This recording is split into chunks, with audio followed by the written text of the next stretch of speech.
நீங்கள் நானும் துணை முதல் கொடுக்கணும் பாருங்க, இன்னும் கொடுக்கல நம்ம பேசிகிட்டு இருப்போம். அவர் பாட்டு சிஎம் வேலையை பார்த்துட்டு இருக்கட்டும். கேட்டு என்ன சார் துணை முதல் கொடுக்கணும் நானே சொன்னேன், நீங்களா பேசிட்டு நீங்கள் போங்கடான்னு சொல்லலாம். மாநாடு நல்லபடியாக நடந்து முடிஞ்சிருக்குமா? ஆனால் முன்னாடியே போட்டு உடச்சிட்டிங்க. இது மாநில உரிமைகளுக்கான மாநாடுன்னு நீங்கள் போய் சொன்னால் என்ன? உதயநிதி தூக்கி கொடியை நட்டு வர மாநில உரிமைகளுக்கு அறிவில்லை அவருக்கு. அதான் தொடக்கத்துலேருந்தே சொல்லிட்டு இருக்கேன். இது வீடியோவில் பார்க்குற நமக்கு நல்லா தெரியுது. இப்போ போயிட்டு இது எதுக்கு மறைக்கணுன்ற நான் ஹை பட்ஜெட் படத்தில் ஷூட்டிங் நடத்தினா எப்படி இருக்குமோ அது மாதிரி 1 மணி நேரத்துக்கு ஒரு காஸ்டியூம். அது வந்து வெள்ள சேதம் நடந்த சமயத்தில் கேமராஸ் நிறைய வரணும்னு சொன்னோன்னே இப்போ வண்டியில் ட்ரெஸ் ரெடியாக இருக்கா, இப்போ லூயி ஃபிலிப்பில் போய் 2 சட்டை எடுத்துகிட்டு வா, இப்படி நடத்திக்கிட்டு இருந்தார். எனக்கு என்ன ஸ்டாலினோட ஹெல்த்தை பற்றி பேசணும்னு ஆசையா? அவர் நல்லா இருக்குன்னு அவருக்கு ஓய்வு கொடுங்கன்னு நான் சொல்கிறேன். ஏங்க அவரால் முடியலங்க, என்னென்ன நடந்துக்கிட்டு இருக்குன்னு எனக்கு தெரியுங்க. ஸ்பெயினுக்கு போகிறதுக்கு ட்ரீட்மெண்ட்டுங்க, நான் அடித்து சொல்கிறேங்க. ஸ்பெயினோட பொருளாதாரமே தள்ளாடிக்கிட்டு இருக்கு. நீ என்ன அங்கே போய் முதலீடு வாங்கிட்டு வரீங்கன்னா எல்லாம் லூஸ் மாதிரி தடுதாங்களே பார்த்தா. என்ன ஸ்பெயினில் முதலீடு, துபாயிலேருந்து ஜப்பான் சிங்கப்பூர்லேருந்து முதலீடு வாங்கிட்டு வந்து கிழிச்சிட்டிங்களா? டெல்லியில் போய் கேலோ இந்தியா இன்விடேஷன் கொடுக்குறதுக்கு உங்கள் மகன் அனுப்புறீங்க, ஸ்பெயினுக்கு பையன் அனுப்பி விடுங்க, சந்தோஷமாக போவார். இப்போ மிக எளிதாக முதல்வருக்கு சிகிச்சை தேவைப்படுகிறது. அவர் 10 நாள் வெளிநாட்டுக்கு போய் சிகிச்சை எடுக்க போகிறாரு. அவர் போயிட்டு வர வரைக்கும் இவர் முதல்வர் பொறுப்பாக இருப்பார், அவர் முதல்வர் பொறுப்பாக இருப்பார்னு சொல்லிட்டு போய் பண்ணுங்களேன்பா. உங்களை யார் வேணான்றது? இப்போ கூடுதலாக எனக்கு இன்னொரு கொஸ்டினும் வருது இல்லை, உங்களுக்கு உடம்பு சரியில்லை ட்ரீட்மெண்ட் எடுக்கிறதுக்கு எதுக்கு எங்கே துட்டில் போகிறீங்க கேட்பேன். இதெல்லாம் கேட்பேன். நீங்கள் எதிர்க்கட்சியாக இருக்கும்போது என்னென்ன கேள்வி கேட்டீங்க? ஜெயலலிதாவின் மரணத்தில் மர்மம் இருக்குன்னு பேசுனீங்களா இல்லையா? நீங்கள் அப்போ கொலை பண்ணுறாங்க, கிட்டத்தட்ட மர்மம் இருக்குது, யாரோ அவரோட மரணத்துக்கு காரணம்னு தேர்தல் பிரச்சாரத்தில் சொன்னீங்களா இல்லையா? நீங்கள் சொல்லலாமா? உங்களோட உடல்நிலை எவ்வளோ ரகசியம் நீங்கள் நினைக்கிறீங்களா அதே ரகசியம் தான் செல்வி ஜெயலலிதா அவர்களுடைய உடல்நிலையும். அதை எடுத்து வெளியில் விடுறதுல எவ்வளோ ஆர்வமாக இருந்தீங்க. ஒரு ஒரு ஒரு 1.5 கிலோமீட்டரில் இருக்கிற நந்தனா அந்த ஒய்எம்சிஏக்கு போய் உங்களால் புக் ஃபேரை திறந்து விட முடியாமல் தானே நீங்கள் வந்து பையனை விட்டு திறந்து விட விடுறீங்க. ஏன் திறந்து விடுறீங்க? உடல் சோர்வுன்னு பத்திரிகையில் செய்தி வருதுன்னா டெய்லி உடல் சோர்வா? அவ்வளோ சோர்வாக இருந்தால் போய் ரெஸ்ட் எடுங்க தானே சொல்லிருக்கோம். ஸ்பெயினுக்கு போகிறதுக்கு இவங்களுக்கு துணிச்சல் இல்லை ஃபஸ்ட்டு. நான் சரி உங்கள் பிள்ளையை தான் நம்ப போகிறீங்க, கொடுத்துட்டு போங்க. ஆனால் அந்த முடிவை கூட முதல்வர் எடுக்க முடியாத கையறு நிலையில் இருக்கிறார். அப்போ எப்படி இவருக்கு இன்ஃபர்மேஷன் வருது? அந்த 4 பேர் அவர்கள் ஃபில்டர் பண்ணி என்ன சொல்கிறாங்க? தலைவரே அவ்வளோதான். தலைவரே இன்ஸ்டா பார்க்கலையே நீங்கள்? ஐயோ ஐயோ 10 பைசா கவர்மெண்ட் ஃபினான்ஸ் மேனேஜ் பண்ணுறதுக்கு துப்பு இல்லாததுக்காகவே உதயச்சந்திரனை சஸ்பெண்ட் பண்ணுங்க. இன்னைக்கு மாநிலத்தின் நிதி நிலைமை இன்னைக்கு தள்ளாடக்கூடிய நிலைமையில் அரசு ஊழியர்களுக்கு சம்பளம் கொடுக்க சிரமப்படக்கூடிய நிலைமைக்கு தமிழகத்தின் நிதி நிலைமை வந்திருக்கிறது என்றால் ஒரே காரணம் உதயச்சந்திரன். அவர் வேணுக்குன்னு பண்ணல, அவருக்கு தெரியாது. ஒரு யூனிஃபார்ம்டு சர்வீஸில் 18 வருஷமாக மெட்ராஸ்லேயே ஃபயர் சர்வீஸ் ஜாயின்ட் டைரக்டராக இருந்து ஊழல் லஞ்சம் வாங்கி பெருத்த ஒரு ஊழல் பெருச்சாரி ஐஏஎஸ் அதிகாரி ஆக்குறாரு உதயச்சந்திரன். அவர் நினைச்சதெல்லாம் செய்கிறாரா இல்லையா? இந்த பவரை எப்படி உதயச்சந்திரன் விட்டு கொடுப்பார்? இந்த ஒரு விஷயத்துக்காக சொந்த பிள்ளைக்கு பதவி கொடுக்க முடியாமல் நிறுத்தி வச்சிருக்காரு, வேற ஒன்றும் இல்லை. கிளம்பாக்கத்தில் நடக்கிற அந்த கூத்தெல்லாம் பார்த்துக்கிட்டு தான் இருக்கிறோம். இவ்வளவு பொதுமக்களை வாட்டி வதைத்து இவர்களை அல்லலுற செய்து நாம் சில பல கோடிகளை அடிக்கணுன்ற எண்ணம் தானே சேகர் மிஸ்ராவுக்கும் அன்சுல் மிஸ்ராவுக்கும். இது ஆட்சி? அப்போ இதை சிஎம் அனுமதிக்கலாமா? நீ தானே போய் திறந்து வச்சிங்க. கெட்ட வார்த்தையில திட்டுறாங்களே ஜனங்க. அவங்க வந்து அன்சுல் மிஸ்ராவை திட்டல, சேகர் பாபுவை திட்டல, ஸ்டாலினை திட்டுறாங்க. விடியல் தரேன்னு சொன்ன ஸ்டாலினை திட்டுறாங்க. இதுவாவது சிஎம்க்கு தெரிஞ்சு கோவப்பட்டுக்கணுமா வேணுமா? முதல்வர் கிளம்பாக்கம் விஷயத்தில் தலையிட்டுக்கணுமா வேணுமா? யோ என் வயிறு நொம்புனா தான் நான் வீட்டில் இருக்க நாய்க்கு சோறு போடுவேன். ஏன் சோத்தை எடுத்து நாய் வைக்க மாட்டேன், புரியுதுங்களா? அது நாய் வளர்ப்பு பிராணி, எனக்கு உதவுறதுக்கு இருக்கு நாய். நான் உயிரோடு இருந்தால் தான் நாய் நல்லா இருக்க முடியும். இதுதான் அடிப்படை. காலங்காலமாக மனித இனம் தோன்றியதிலிருந்து இதுதான் அடிப்படை. இவ்வளவு நெருக்கடி இருக்கக்கூடிய நேரத்தில் குறிப்பாக மழை வெள்ளத்தில் சேதமான அரசு பள்ளிகளுக்கு 4 மாவட்ட பள்ளிகளுக்கு 1 கோடி ரூபா ஒதுக்குனாங்க. அவங்க விலங்குகளுக்கு சிகிச்சை பண்ணுறதுக்கு, புலிக்கு பிரசவம் பார்க்கறதுக்கு 19.5 கோடி ரூபாய் ஒதுக்குனாங்கன்னா எப்படி இந்த துட்டு ஃபாரஸ்ட் டிபார்ட்மெண்ட்டுக்கு போச்சு? இதை சாங்ஷன் பண்ணது உதயச்சந்திரனா? உதயச்சந்திரனும் சுப்ரியா சாவும் ஃப்ரெண்டு. உதயநிதி கிட்ட பொறுப்பு வந்துச்சுன்னா திமுக என்ற திமுகவின் சவப்பேட்டையில் கடைசி ஆணையை உதயநிதி அடிப்பார். புரியுதுங்களா? நான் அதை ரொம்ப பெருமையாக சொல்லுவேன். நான் 3000 ஆண்டுகளுக்கு முன்னாடி என்ன பண்ணணும், எப்படி எழுதணும்லாம் கல்வெட்டில் அந்த காலத்திலே படிப்பறிவு பெற்ற ஒரு இனம். இந்த இனம், இந்த ஒரு செல்வச் செழிப்புள்ள இனம், இந்த ஒரு அறிவுசார் இனம் ஒரு குடும்பத்தை நம்பி இருக்கிறதுன்றது என்னால் சகிச்சுக்கவே முடியல. வணக்கம் தோழர். வணக்கம். கிட்டத்தட்ட ஒரு 2 வருஷத்துக்கு முன்னாடியே நம்ம பேசினது, நீங்கள் தான் வந்து முதல்ல சொன்னீங்க, இன்னும் கொஞ்சம் நாளில், இன்னும் அப்போ சொல்லும்போது, அதாவது ஆட்சி ஆரம்பித்து திமுக ஆட்சிக்கு வந்து கொஞ்ச நாள்லேயே வந்து நீங்கள் வைத்த ஒரு கோரிக்கைன்னு சொல்ல முடியாது, முழக்கம்னு கூட வச்சுக்கலாம்னு வைங்களேன், உதயநிதியை அட்லீஸ்ட் உதயநிதியாவது சிஎம் ஆக்குங்க அப்படின்ற மாதிரி. அது ஆல்மோஸ்ட் கன்ஃபார்ம் ஆயிடுச்சு. இந்த சேலம் இளைஞரணி மாநாட்டுக்கு பிறகு வழக்கமாக அதில் வந்து சொல்லுவாங்களா, ஒரு மாநாட்டில் ஒரு தீர்மானம் நிறைவேற்றப்படும், அந்த தீர்மானத்தின் அடிப்படையில் ஒரு முதல்வர் துணை முதல்வராக ஆக்கப்படுவார் அப்படின்றது தான் எல்லாருடைய அனுமானமாக இருந்தது. ஆனால் அண்மையில் முதல்வர் பேசும்போது 2 விஷயங்களை சொல்கிறார். ஒன்று, என்னுடைய உடல்நலம், எனக்கு உடல்நலம் இல்லை அப்படின்னு சொல்கிறாங்க, நான் நல்லா தானே இருக்கேன் அப்படின்றத ஒரு ஸ்டேட்மெண்ட்டு. அதுக்கு அடுத்தது உதயநிதிக்கு வந்து துணை முதல்வரெல்லாம் ஆக மாட்டார், இது சேலம் மாநாட்டை வந்து அதோடைய உற்சாகத்தை கெடுக்கிற மாதிரி அதுக்காக மீடியா பரப்புகிற ஒரு பொய் பரப்புரை அப்படின்னு சொல்கிறாரு. இது 2மே ஒட்டுமொத்த மீடியாவுமாக போய் சொல்லும். சிஎம் வந்து ஒரு பொலிட்டிக்கல் பிளண்டரை பண்ணிட்டார். உதயநிதிக்கு துணை முதல்வர் இல்லை என்பதை அறிவித்ததன் மூலம் ஒரு பெரிய பிளண்டர் பண்ணியிருக்கார். அறிவிக்கலாம், அவர் கவர்மெண்ட்டு, அவர் இஷ்டம், அவர் நினச்சாதான் துணை முதல்வர் கொடுக்க முடியும். ஆனால் துணை முதல்வர் உதயநிதிக்கு இல்லை என்பதை அவர் ஏன் மறுக்கணும்? இது துணை முதல்வர்ன்ற அந்த பெப்டாக்கு அவர் பையனுக்கு நல்லது. இப்போது யாரும் வந்து திராவிட இயக்க கொள்கைகள் காரணமாக உதயநிதி பின்னாடி போஸ்ட் அடிச்சுட்டு கொடி பிடிச்சிட்டு சுற்றிட்டு இல்லை. கூட சேர்ந்து சுற்றினோன்னே ஏதாவது நம்ம கொஞ்சம் ஒரு போடலாம், போர்ட்ஃபோலியோ கிடைக்கும், கொஞ்சம் ஏதாவது டெண்டர் அண்ணன் பேரை சொல்லி சம்பாதிக்கலான்றதான் கூட இருக்கவங்களோட எண்ணம். ஸோ அப்போ இந்த டாக்கு வலுப்பெற உதயநிதியை சுற்றி கூட்டம் அதிகரிக்கும். ஸோ இந்த சேலம் மாநாடு துணை முதல்வர் என்ற எதிர்பார்ப்போடே நடந்து முடிஞ்சிருக்கும். ரைட்டுங்களா? அந்த மாநாட்டில் கூட்டத்தை சேர்க்கறதுக்கு ஒரு எனர்ஜியை கூட்டுறதுக்கு இந்த டாக்கு உதவும். மாநாடு முடியுது, நீங்கள் நான் தான் கத்திட்டு இருக்கோம், யோ என்ன துணை முதல்வர் கொடுக்கல, நீ பாட்டு வேலையை போகிறேன்ற என்ன, நீங்கள் நான் துணை முதல்வர் கொடுக்கணும் பாருங்க, இன்னும் கொடுக்கல நம்ம பேசிகிட்டு இருப்போம். அவர் பாட்டு செய்யும் வேலையை பார்த்துட்டு இருக்கட்டும். கேட்டு என்ன சார் துணை முதல்வர் கொடுக்கணும் நானே சொன்னேன், நீங்களா பேசிட்டு நீங்கள் போங்கடான்னு சொல்லலாம். மாநாடு நல்லபடியாக நடந்து முடிஞ்சிருக்குமா? ஆனால் முன்னாடியே போட்டு உடச்சிட்டிங்க. இது மாநில உரிமைகளுக்கான மாநாடுன்னு நீங்கள் போய் சொன்னால் என்ன, உதயநிதி தூக்கி கொடியை நட்டு வர மாநில உரிமைகளுக்கு? இந்த என்னமோ இப்போ எத்தனை கோடி கையெழுத்து, இந்த 1 கோடி கையெழுத்து வாங்கிட்டீங்க, 1.25 கோடி என்னமோ வந்துருக்கு போல இருக்கு, வாங்கிட்டீங்க, இன்னும் நீட்டு ஒழிஞ்சிச்சா? ஒரு மூவ்மெண்ட் எடுக்கிறீங்கன்னா அதோட மொமெண்டம் மெயின்டைன் பண்ண வேணாமா? ஏற்கனவே அந்த மாநாடு டெட்டு. அந்த எடப்பாடி சொல்கிறார், ஒரு மாநாடு கூட உருப்படியாக நடத்த தெரியல. இந்த அதுக்கு ஏதோ பேர் சொல்லுவாங்களே, இந்த உயிர் போயிடும், இந்த செஸ்ட்டில் ஷாக் ட்ரீட்மெண்ட்டு கொடுப்பாங்கல்ல, கிட்டத்தட்ட அது மாதிரி தான் இந்த மாநாடு நடந்துட்டுருக்கு. 2 வாட்டி தள்ளி போய் இன்றைக்கி பார்த்தா யார்கிட்ட ஒரு எந்தூசியாசம்ல எனர்ஜி இல்லை, ஐயோ இதே வேலையாக போச்சு, சும்மா மாநாடு தள்ளி வச்சுட்டு அப்படின்ற மூடில் இருக்குது. இந்த துணை முதல்வர்ன்ற டாக்கு பரவுறது கட்சிக்கு நல்லது, உதயநிதிக்கு நல்லது. ஸோ ஒரு அமைதியாக இருப்பார்னு பார்த்தா போட்டு உடச்சிட்டாரு. மாநில உரிமைனா இப்போ இங்கே அந்த சேலம் மாநாட்டுக்கு போகிறவங்களாம் மாநில உரிமை நிலைநாட்டுறவனுங்க. அறிவில்லை அவருக்கு, அதான் தொடக்கத்துலேருந்தே சொல்லிட்டுருக்கேன். அண்டு உதயநிதி கிட்ட பொறுப்பை ஒப்படைக்கலாம் அப்படின்ட்டு முதலில் குடும்பம் அனைத்தும் கூடி முடிவெடுத்தது என்பது உண்மை. அதில் வந்து மாறுபட்ட கருத்தே வேணாம், எல்லாரும் இருக்கும்போது தான் பேசியிருக்காங்க. நம்மக்கிட்ட எல்லாம் வந்து நமது கண்களில் மண்ணை தூவலாம். ஆனால் முதல்வருக்கு உடல்நிலை சரியில்லை என்பது இன்னைக்கு வெளிப்படையாக எல்லோரும் ஊடகம் இருக்கிற வரையில் தோழர் நானும் பார்த்துருக்கேன். ஏன்னா I have covered Kalaignar Karunanidhi extensively, ரொம்ப அவர் கவர் பண்ணியிருக்கேன். அவர் நடக்கிற காலம்னு ஒன்று இருந்திருக்கு, அதுக்கப்புறம் தோளில் கை போட்டுட்டு வந்த காலம்னு ஒன்று இருக்குது, அதுக்கப்புறம் தான் வீல் சேர் டைமில் நான் I have not covered much. ஆனால் நடக்கிற காலத்தை வந்து தோளில் கை போடுற காலம் வரையும் அப்போ ஒரே ரிக்வெஸ்ட்னா, எப்பா இதை மட்டும் எடுக்காதீங்கப்பா, இதை மட்டும் எடுக்காதீங்க அப்படின்னு சொல்லுவாங்க. அதுக்கப்புறம் வந்து உட்காந்துட்டாருன்னா ஹீல் பி நார்மல், அது வந்து அலவுடு. அதுக்கப்புறம் வீல் சேரை வந்து அவர் பெருசாக இது பண்ணலன்னு வைங்களேன். ஊடகங்களுக்கு நல்லா தெரியும், வீடியோன்னு வரும்போது ஜெயலலிதாவும் அதே மாதிரி தான், எப்படி எந்த அளவுக்கு சிக்கானாங்க.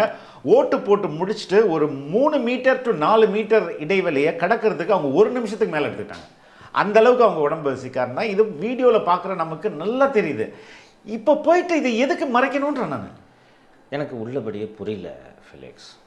இப்போ பாருங்க, ஹி இஸ் above 70. ஆமாம், he has some serious problem. Yes, ஓகேவா? ஐ குட் see it விசிபிளாக தெரியுது. எனக்கு தெரியும் என்ன எயில்மெண்ட்ன்றதும் தெரியும். அவங்களா டிஸ்க்ளோஸ் பண்ணிட்டு நான் வெயிட் பண்ணிட்டு இருக்கேன். உள்ளபடியாக எனக்கு மனசு வருத்தத்தோடு சொல்கிறேன். நான் எனக்கு ஸ்டாலின் அவர்களோடு தனிப்பட்ட விருப்பு எதுவும் கிடையாது. எனக்கு வந்து ஒரு கட்சி பதவி கொடுக்காம ஒரு பிடுங்கிக்கிட்டாருன்ற மாதிரியான கோபம் எனக்கும் ஸ்டாலினுக்கும் கிடையாது. கண்டிப்பாக ஸ்டாலின் நல்லா இருக்கிறாரு அப்படின்னு சொன்னால் இந்த அதிகாரிகளால் அவரை ஏமாற்ற முடியாது. ஸ்டாலினோட பலவீனம், ஸ்டாலினோட உடல் நோவு காரணமாக இந்த மாநிலத்தின் நிர்வாகம் பாதிக்கப்படுகிறது என்பது மட்டுமே எனது கவலை. சென்னை கார்ப்பரேஷனுக்கு 30/6/2023 முன்னாடி நடக்கிறது. சென்னை கார்ப்பரேஷனுக்கு சந்திரமோகனை கமிஷனராக போடணுன்ட்டு KN Nehru, Sekar Babu, chief secretary Sivadas Meena, CM, Udhayanidhi, Udhayachandran, Muruganandam இவர்கள் அத்தனை பேரும் அமர்ந்து எடுத்த முடிவு. எல்லாரும் உட்காந்து பேசி சந்திரமோகனை போடலான்ட்டு முடிவு எடுத்துட்டாங்க. உதயச்சந்திரனுக்கு மட்டும் சந்திரமோகனை பிடிக்காது. இவங்க எல்லாம் சேர்ந்து இந்த முடிவு எடுத்த உடனே உதயச்சந்திரன் மட்டும் தனியாக போய் CMகிட்ட பார்த்து தினேஷை வச்சு சொல்ல சொல்லி, இல்லைங்க ஒரு ரொம்ப கரெக்டு, அவரை திருப்பி இங்கே போட்டோன்னா நமக்கு கெட்ட பேர் வந்துடும். இது வந்து CM கிட்ட சொன்ன உடனே CM அப்படியான்றாரு. இவர் கரெக்டு, கெட்ட பேர் வந்துருன்னா அப்போ கார்த்திகேயனை எப்படி ரெக்கமெண்ட் பண்ணிட்டு CM கேட்டிருக்கணும். அது மோஸ்ட் கரெக்டு. உமாநாத்தை எப்படி என் செக்ரட்டரியாக வச்சுருக்கேன்னு CM கேட்டிருக்கணும். உமாநாத் விஜயபாஸ்கர் கூட சேர்ந்து சம்பாதிக்கலையா? மோகன் யோக்கியமா? இதெல்லாம் கேட்கணும். அவருக்கு தெரியல. ஸோ அவர் போயிட்டு, சார் இந்த மாதிரி ஒரு சந்திரமோகன் கரெக்டு, இவர் வேண்டாம் அப்படின்னு சொன்ன உடனே அப்படியா கரெக்டுன்ட்டு போஸ்டிங்கு ராதாகிருஷ்ணன் IASன்னு வருது. அவர் ஒரு ஹை பட்ஜெட் படத்தில் ஷூட்டிங் நடத்தினா எப்படி இருக்குமோ அது மாதிரி 1 மணி நேரத்துக்கு ஒரு காஸ்டியூம். அது வந்து வெள்ள சேதம் நடந்த சமயத்தில் கேமராஸ் நிறைய வரணும்னு சொன்னோன்னே இப்போ வண்டியில் ட்ரெஸ் ரெடியாக இருக்கா, இப்போ லூயி ஃபிலிப்பில் போய் 2 சட்டை எடுத்துகிட்டு வா, இப்படி நடத்திக்கிட்டு இருந்தார். அதனால தான் சென்னை மாநகர் வெள்ளத்தில் சந்தித்த பாதிப்புகளில் 40 முதல் 50% சென்னை மாநகராட்சியின் செயலிழந்த தன்மையால் காரணம். சந்திரமோகன் இருந்து தான் 50% பிரச்சனையை அவர் சரி பண்ணியிருப்பான்னு எல்லாரும் சொல்கிறாங்க. எத்தனை எளிதாக போய் ஒரு அதிகாரியால் மாற்ற முடியுது. இன்றைக்கி அந்த நிலைமையில தான் இருக்கார். எனக்கு இதுதான் கவலை. இது ஒரு கவலை. இன்னொரு கவலை, உங்களுக்கு உடம்பு சரியில்லை, இன்டர்வியூலாம் உங்களால் கண்டக்ட் பண்ண முடியாது. பட் நீங்கள் இன்டர்வியூ நடத்தினா தான் இந்த சேனல் ஓடுன்றதுக்காக என்னால் முடியல, என்னை விடுங்கன்ட்டு நீங்கள் சொன்னால் கூட இங்கே இருக்கிறவங்கெல்லாம் சேர்ந்து தூக்கி கைத்தாங்கலாம் உங்களை தூக்கி வந்து உட்கார வச்சு இந்த ஒரு 1/2 மணி நேரம் பேசிட்டு போ அப்படின்னு சொல்லி இந்த சேனலை வச்சு சம்பாதிக்கணும்னு நினச்சாங்கன்னா அது சரியான செயலா? தவறு. இதான் நடந்தது. எனக்கு என்ன ஸ்டாலினோட ஹெல்த்தை பற்றி பேசணும்னு ஆசையா? அவர் நல்லா இருக்குன்னு அவருக்கு ஓய்வு கொடுங்கன்னு நான் சொல்கிறேன். ஏங்க அவரால் முடியலைங்க, என்னென்ன நடந்துக்கிட்டு இருக்குன்னு எனக்கு தெரியுங்க. ஸ்பெயினுக்கு போகிறதுக்கு ட்ரீட்மெண்ட்டுங்க, நான் அடித்து சொல்கிறேங்க. ஸ்பெயினோட பொருளாதாரமே தள்ளாடிக்கிட்டு இருக்கு. நீ என்ன அங்கே போய் முதலீடு வாங்கிட்டு வர? என்ன எல்லாம் லூஸ் மாதிரி தருதாங்களே பார்த்தா? என்ன ஸ்பெயினில் முதலீடு, துபாயிலேருந்து, ஜப்பான், சிங்கப்பூர்லேருந்து முதலீடு வாங்கிட்டு வந்து கிழிச்சிட்டிங்களா? எதுக்கு ஸ்பெயினுக்கு போகிறீங்க? சரிங்க, முதலீடு வரணுங்க, ஒத்துக்கிறேங்க. TRP ராஜா அனுப்பிவிடுங்க. ஏன் அவர் பார்த்தா முதலீடு கொடுக்க மாட்டாங்களா? ஏன் டெல்லியில் போய் கேலோ இந்தியா இன்விடேஷன் கொடுக்குறதுக்கு உங்கள் மகன் அனுப்புறீங்க, ஸ்பெயினுக்கு பையன் அனுப்பி விடுங்க, சந்தோஷமாக போவார். வெளிநாடு அவங்க பையன் கூட அங்கே தான் படிக்கிறான்னு நினைக்கிறேன். Spain, I think somewhere in Spain தான் நினைக்கிறேன். I'm not sure. It's not in, I mean not in US. Okay, fine. UKல இருக்கலாம்னு நினைக்கிறேன். அது கண்டுபிடிச்சா அது ஒன்றும் பெரிய மேட்டர் இல்லை, கம்பசுத்திரம் இல்லை. ஸோ ஏன் உங்கள் பையன் அனுப்புங்க, விளையாட்டு பிள்ளை, நல்லா டிஷர்ட் கீஷர்ட்லாம் போட்டு இறங்கி இந்த புல் ஃபைட்டில் மாடு கொம்பெல்லாம் பிடிச்சி 2 ஆட்டு ஆட்டிட்டு வருவார், முதலீடுகளோடு வருவார். எதுக்கு முதல்வர் அனுப்புறீங்க? அவர்களெல்லாம் முடியல, ரைட்டுங்களா? ஸ்பெயின் எங்கே இருக்குது, ஆஸ்திரேலியா எங்கே இருக்குது, அப்புறம் அமெரிக்கா. இப்படி கண்டம் விட்டு கண்டம் தாவி போயிட்டு ஒரு முதலீடுலாம் வாங்கிட்டு வரணும். நாங்கள் ஒன்றும் கேட்கலையே அப்படி. இப்போ மிக எளிதாக முதல்வருக்கு சிகிச்சை தேவைப்படுகிறது. அவர் 10 நாள் வெளிநாட்டுக்கு போய் சிகிச்சை எடுக்க போகிறாரு. அவர் போயிட்டு வர வரைக்கும் இவர் முதல்வர் பொறுப்பாக இருப்பார், அவர் முதல்வர் பொறுப்பாக இருப்பார்னு சொல்லிட்டு போய் பண்ணுங்களேன்ப்பா. உங்களுக்கு யார் வேணான்றது? இப்போ கூடுதலாக எனக்கு இன்னொரு கொஸ்டினும் வருது இல்லை, உங்களுக்கு உடம்பு சரியில்லை ட்ரீட்மெண்ட் எடுக்கிறதுக்கு எதுக்கு எங்கே துட்டில் போகிறீங்க? கேட்பேன், அதெல்லாம் கேட்பேன். நீங்கள் எதிர்க்கட்சியாக இருக்கும்போது என்னன்னு கேள்வி கேட்டீங்க? ஜெயலலிதாவின் மரணத்தில் மர்மம் இருக்குன்னு பேசுனீங்களா இல்லையா நீங்கள்? ஏங்க அவங்களுக்கும் தெரியும், எல்லாருக்கும் தெரியும், யாரும் அந்த அம்மாவை கொலை பொண்ணுட்டில் யாரும் பண்ண மாட்டாங்கங்க. சசிகலாவுக்கெல்லாம் ஜெயலலிதா பொன்முட்டையிடும் வாத்து உயிரோடு இருக்க வரைக்கும் தான் காசு. அறுத்துட்டிங்கன்னா முடிஞ்சிச்சு, ஒரு முட்டையோட முடிஞ்சிடும். இது சசிகலாவுக்கு தெரியாதா? அப்போ கொலை பண்ணுறாங்க, கிட்டத்தட்ட மர்மம் இருக்குது, யாரோ அவரோட மரணத்துக்கு காரணம்னு தேர்தல் பிரச்சாரத்தில் சொன்னீங்களா இல்லையா? நீங்கள் சொல்லலாமா? அந்த ஆறுமுகசாமி விசாரணை ஆணையத்தில் ஜெயலலிதா அடல்ட் டைப்பர் பயன்படுத்தினார் என்ற செய்தி இருக்கா? பவல் மூமெண்ட் சிண்ட்ரோம் அவருக்கு டிஃபிகல்ட்டி இருந்துச்சுன்ற செய்தி வருதா? இது பொது வெளியில் வரலாமா? நீங்கள் தானே வெளில விட்டீங்க.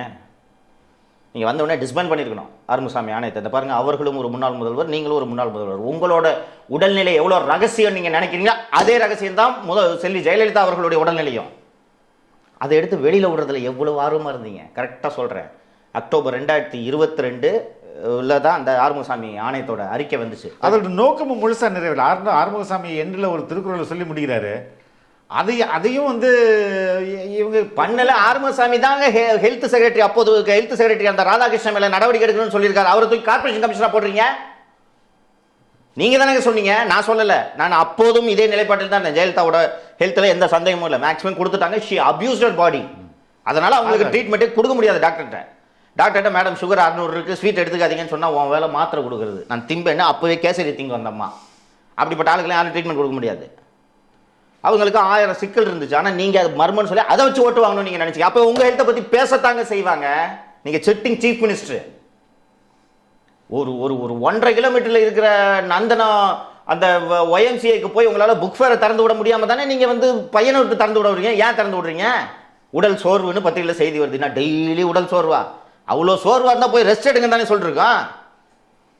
ஸோ அனைவரும் சேர்ந்து கலந்து பேசி உதயநிதிக்கு இன்னொன்று, குடும்பத்தில் இருக்கவங்கள தவிர யாருக்கிட்டையும் பொறுப்பை ஒப்படைச்சிட்டு ஸ்பெயினுக்கு போகிறதுக்கு இவங்களுக்கு துணிச்சல் இல்லை. ஃபஸ்ட்டு நான் சரி உங்கள் பிள்ளையை தான் நம்ப போகிறீங்க, கொடுத்துட்டு போங்க. ஆனால் அந்த முடிவை கூட முதல்வர் எடுக்க முடியாத கையறு நிலையில் இருக்கிறார். இதில் என்ன தவறு இருக்குது? எடுத்துகிட்டு போக வேண்டிய, கொடுத்துட்டு போக வேண்டியதுதானே. அது குடும்பம் விரும்புது. ஆல்மோஸ்ட் கட்சிக்காரங்களும் அதை தான் விரும்புகிறாங்க. அதில் கொடுக்குறது என்ன தவறு இருக்குது? குடும்ப உறுப்பினர்களுக்கு ஆட்சி எப்படி நடத்துவது, கட்சி எப்படி வழிநடத்துவது என்பது தெரியாது. அதனால் குடும்ப உறுப்பினர்கள் யார் சொல்லும் ஆலோசனைகளையும் ஸ்டாலின் ஏற்றுக்கொள்வது இல்லை. 2021 மேலே நாம் பதவியேற்றது முதல் இன்று வரை உலகத்தில் இதுவரை யாரும் நடத்தவே முடியாத செம்மையான ஆட்சியை நாம் நடத்தி கொண்டிருக்கிறோம். இப்படி ஒரு செம்மையான ஆட்சியை நடத்துவதற்கு காரணம் 4 பேர். அந்த 4 பேருக்கு நன்றி. யார் 4 பேர்? வருஷம் சொல்லுங்க பார்ப்போம். உதயச்சந்திரன் ஒன்று, அதுக்கப்புறம் சீஃப் செக்ரட்டரி உமாநாத். நோ, நீங்களே சொல்லுங்க. உதயச்சந்திரன் அவர் தான் யூசி டீமோட தலைவர். உதயச்சந்திரன், முருகானந்தம், செந்தில்வேலன், தினேஷ். ஓகே, அந்த 4 பேருக்கு நன்றி. இவங்க தான் அந்த 4 பேர். ஓகே, இவங்க 4 பேர் மட்டும்தான் திராவிட ஆட்சி செம்மையாக நடப்பதற்காக தங்கள் வாழ்க்கையை அர்ப்பணிப்பு செய்து வேலை செய்து கொண்டிருக்கிறார்கள். தமிழக மக்கள் ஆகிய நீங்கள் மகிழ்ச்சியாக இருக்கிறது வரையும், நல்லா இருக்கிறது வரையும் வேற என்ன எனக்கு அப்படின்றாரு. அப்போ எப்படிப்பட்ட கனவுலகத்தில் வாழ்ந்து கொண்டிருக்கிறார்ன்றது தெரியுதா? எனக்கு பார்த்தா சிரிப்பு வருது. தமிழக மக்கள் மகிழ்ச்சியாக இருக்காங்கன்னா, இந்த வெள்ளம் வந்துட்டு இருந்தபோது வடசனைக்கு போனாங்கன்னா எவ்வளோ மகிழ்ச்சியாக தமிழக மக்கள் இருந்தாங்கன்றது அவருக்கு தெரிஞ்சிருக்கும். ஏன்னா இவர் போகிறதில்லை. ஏங்க உங்களுக்கு செய்தி எதுலேருந்து வரணுங்க? பேப்பர் படிக்கணும், நெக்ஸ்ட்டு கட்சிக்காரர்கிட்ட பேசணும், டிவியில் செய்திகளை பார்க்கணும். அப்படி பார்த்தா கூட எல்லாமே திமுக ஊடகம் வராது. நெக்ஸ்ட்டு சமூக வலைத்தளங்களை பார்க்கணும். இல்லைனா ரெட்பிக்ஸு, சவுக்கு மீடியாவோட யூடியூப் சேனல் வீடியோவை பார்த்தாங்கன்னா கரெக்டாக தெரியும். இல்லை நெக்ஸ்ட்டு டெய்லி தினமலரை படித்தாங்கன்னா கரெக்டாக தெரியும் என்ன நடக்குதுன்னு. படிக்கிறது இல்லை. நெக்ஸ்ட்டு சோஷியல் மீடியாவும் பார்க்குறதில்ல.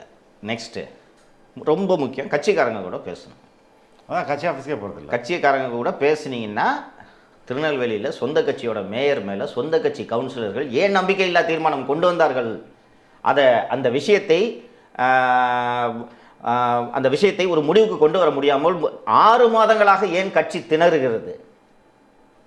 வட இந்தியாவில் பிஜேபி செய்வது போல ஏன் கவுன்சிலர்களை கடத்தி சென்று பண்ணை வீட்டில் தங்க வைக்க வேண்டிய அவலம் ஏன் திமுகவுக்கு வந்ததுன்றதெல்லாம் கட்சிக்காரன்ட்ட பேசினா தெரிஞ்சிருக்கும். நெக்ஸ்ட்டு அப்போ எப்படி இவருக்கு இன்ஃபர்மேஷன் வருது? அந்த 4 பேர் அவர்கள் ஃபில்டர் பண்ணி என்ன சொல்கிறாங்க அப்படின்னு சொல்ல, தலைவரே அவ்வளோதான், தலைவரே இன்ஸ்டா பார்க்கலையே நீங்கள், ஐயோ ஐயோ தலைவரே அந்த குளோபல் இன்வெஸ்டர்ஸ் மீட்டு நடந்துச்சுல தலைவரே, வாசலில் ஒரு 4 தொழிலதிபர்கள் நின்றுட்டு இருந்தாங்க. அவங்க ஆக்சுவலி இன்வெஸ்ட் பண்ணுறதுக்கே வரல, குளோபல் இன்வெஸ்டர்ஸ் மீட்டை வேடிக்கை பார்க்கறதுக்காக வந்திருந்தாங்க. அப்புறம் அப்படின்னு ஒரு சிஎம் நீங்கள் சூட்டு போட்டுட்டு வந்து இறங்குறத பார்த்தோன்னே ஒவ்வொருத்தரும் 2000 கோடி இன்வெஸ்ட் பண்ணிட்டாங்க தலைவர் அப்படின்னு சொன்ன உடனே ரியலி அப்படியா அவங்களுக்கு கொஞ்சம் கூடுதலாக சலுகை கொடுன்னு நம்பிக்கை. இதுதான் சிஎம்மோட மனநிலை. இப்போ ஏன் வந்து உதயநிதிக்கு கொடுக்கல? அதுதான் இப்போ அந்த 4 பேருக்கு நன்றின்னு நான் சொன்னேன். சிஎம் போயிட்டார்னா ஐ மீன் சிஎம் வெளிநாட்டுக்கு போயிட்டு வெளிநாட்டுக்கு போகிறதுக்கு முன்னாடி தான் இதை பண்ணணுன்ட்டு விருப்பம். Udhayanidhi will be held additional charge of CM post அப்படின்னு ஒரு வாதத்துக்கு வச்சுக்குவோம். இப்போது இந்த ஏற்கனவே நம்ம சேனலில் தான் ஒரு மேட்ரு சொன்னேன். இந்த மகளிர் சுய உதவி குழுக்கள் தயாரித்த சத்து மாவு மற்றும் தேன் பாட்டில் கொடுக்கலான்னு உதயச்சந்திரன் அவர் உட்காந்து பேசும்போது உதயச்சந்திரன் ஐயோ பாட்டில் தலையில் வச்சுருவாங்கன்னு சொன்னார்ன்ட்டு சொன்னேன். அப்புறம் திரு உதயநிதி அவர்கள் வேண்டுமென்று கேட்டு நியமனம் செய்யப்பட்ட அபூர்வாவை ஹவுசிங்லேருந்து மாற்றிட்டாங்கன்றது நீங்கள் பார்த்துருக்கீங்க. ஓகேவா? அண்ட் இப்போ கடைசியாக வந்து அவர்களுக்கு வேண்டிய அன்பில் மகேஷுக்கு வேண்டிய செக்ரட்டரி கூட போட்டுக்க முடியல. உதயச்சந்திரன் தான் இது பண்ணுறாரு. Chandramohan was Udhayanidhi's recommendation. இதெல்லாம் உதயநிதிக்கு மனசில் இருக்காது. ஆமாம். இப்போ அவங்க அப்பா போய் இவர் தான் சிஎம் இன்சார்ஜ்னு சொன்னோன்னா உதயச்சந்திரனோட நிலைமை என்ன? உதயச்சந்திரனை மாற்றிட வேண்டியதான். அப்போ இதை உதயச்சந்திரன் எப்படி அனுமதிப்பார்? உதயச்சந்திரன் எந்த ட்ரம்ப் கார்டை பயன்படுத்தி தடுக்கிறார்? ஆட்சிக்கு கெட்ட விரும்புகிறோம். ஏன்? வாரிசு அரசியல்னு சொல்லுவாங்க. அவரே சிஎம்ஏ வாரிசு தானே தொடர். இது மண்டல ஏறணும்ல. ஓகே. எங்கள் மாவட்ட செயலர்லாம் கூப்பிட்டு பையனுக்கு சீட்டு கேட்காத வாரிசு அரசியல்னு கூசாமல் பேசுகிறாரா இல்லையா? யோ நீ யாரியானு அவன் திருப்பி கேட்க மாட்டான்ற தைரியம். இவரும் அப்படி தானே வளர்க்கப்பட்டிருக்கிறார், பழக்கப்பட்டிருக்கிறார். ஸோ அப்போ வந்து சார் வாரிசு அரசியல்னு சொல்லுவாங்க. தம்பியை ஏமாத்திடுவாங்க. இவரை பொறுத்த வரைக்கும் தம்பி யாருன்னா எல்லா அப்பா முதல் முறை சைக்கிள் கற்றுக் கொடுக்குற பையன் வயசில் இருப்பான்ல, அந்த பையன் அறிவு தான். சின்ன பையன், ஓகே, விளையாட்டு பையன். அவர் விளையாட்டு பிள்ளை தான், விட்டுருங்க. விளையாட்டுத்துறை அமைச்சர், தெரியாத விளையாட்டு பிள்ளை. ஓகேவா? ஸோ சின்ன பையன், ஒன்றும் தெரியாது. அவனை இவங்கெல்லாம் ஏமாத்திடுவாங்க. சார் இந்த நீங்கள் இல்லாமல் இருக்கிற நேரத்தில் எதிர்கட்சிகள் ஏதாவது போராட்டம் பண்ணால் தம்பியால் சமாளிக்க முடியாது. நீங்கள் ஒரு சிஎம் மைண்ட் செட்டை புரிஞ்சுக்குங்க. பையன் வந்து சொல்கிறான், அப்பா எல்லா எம்எல்ஏக்கும் தேன் பாட்டில் கொடுக்கலாம், இந்த மலை தேன் அப்படின்னு சொல்கிறான். சொன்ன உடனே இவர் ஒருத்தர் ஐயோ 8 மண்டையில் அடிச்சுருவாங்கன்றாரு. இவர் 8 மண்டையில் அடிச்சிருக்கணும். இங்கவா யார் என் மண்டையில் அடிப்பா? யார் அசம்பிளிடாது மண்டையில் அடிச்சுருவாங்க? அறிவில் உனக்கு இப்படி தான் கேட்டிருக்கணும் அவர். ஆனால் இவர் ஐயோ மண்டையில் அடிச்சுவாங்க அப்படியா? இவ்வளோதான் ஒரு ரியாக்ஷனு. அப்போ இவர் போய் உதயச்சந்திரன் சொல்கிறார், தம்பியை ஏமாத்திடுவாங்க. பிஜேபி நெருக்கடி கொடுத்து கொண்டிருக்கிறது. இப்படி நெருக்கடி கொடுக்கக்கூடிய நேரத்தில், நெருக்கடி வந்து கொண்டிருக்கக்கூடிய நேரத்தில் அனுபவம் இல்லாத உதயநிதி தலைமையில் இது கொடுத்தோன்னா எல்லாரும் ஏமாந்துருவாங்க. அரசாங்கத்துக்கு ஆபத்து. இப்போ சிஎம் எப்படி ரியாக்ட் பண்ணுவார்? சிஎம் இதை விட தோழர் இன்னொரு படி தாண்டி போய் நான் சொல்கிறேன். அதாவது இப்படி ஒரு துணை முதல்வர் கொண்டு வருவதே இந்த ஜனநாயக முறைப்படி எத்திக்கெல்லாம் ரொம்ப தவறு. அது வந்து ரொம்ப தப்பு. ஆனால் அதை நம்மளை சப்போர்ட் பண்ணுற அளவுக்கு நம்ம நிலைமை இப்படி போயிடுச்சு பார்த்தீங்களா? இல்லை, நீங்கள் ரொம்ப கேட்ட கேள்வி, முக்கியமான கேள்வி. ஸோ இது நடந்தது, இதை முடிச்சிடறேன் ஃபஸ்ட்டு. ஸோ இவங்க யாருக்குமே இது விருப்பம் இல்லை. செந்தில் வேலை அவர் நினச்சதெல்லாம் இன்டெலிஜென்ஸ் ரிப்போர்ட் அனுப்புவார். ஓகேங்களா?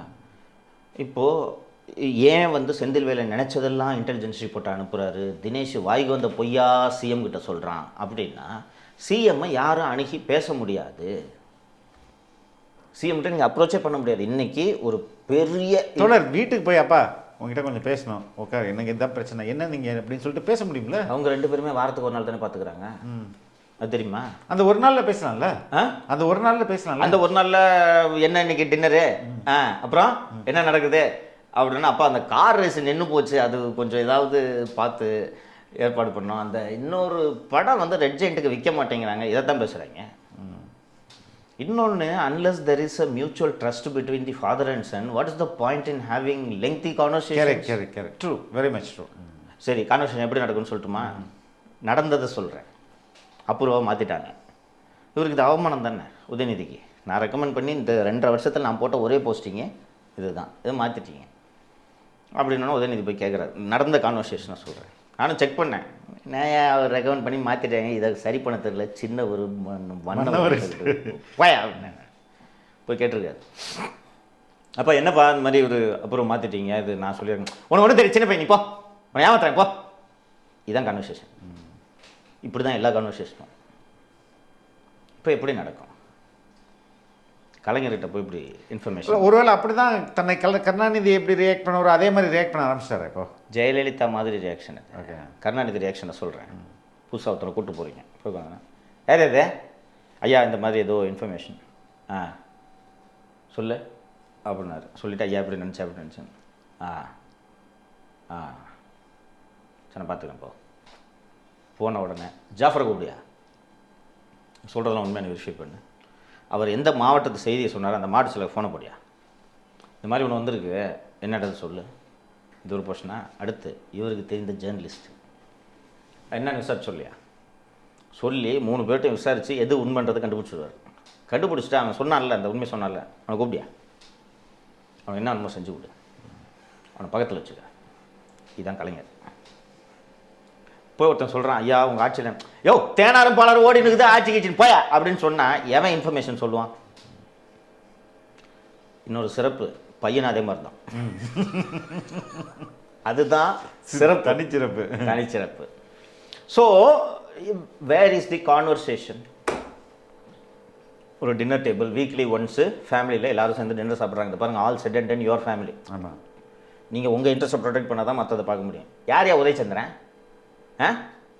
போன கவர்மெண்ட் உதயச்சந்திரன் எங்கே இருந்தார்? உமானத் எங்கே இருந்தார்? செந்தில்வேல் எங்கே இருந்தார்? செந்தில்வேல் தமிழ்நாட்டில் இல்லையா? செந்தில்வேலனோட சுய விருப்பத்துக்காக நடத்துறதுக்கு அந்த மாநிலம் இருக்க.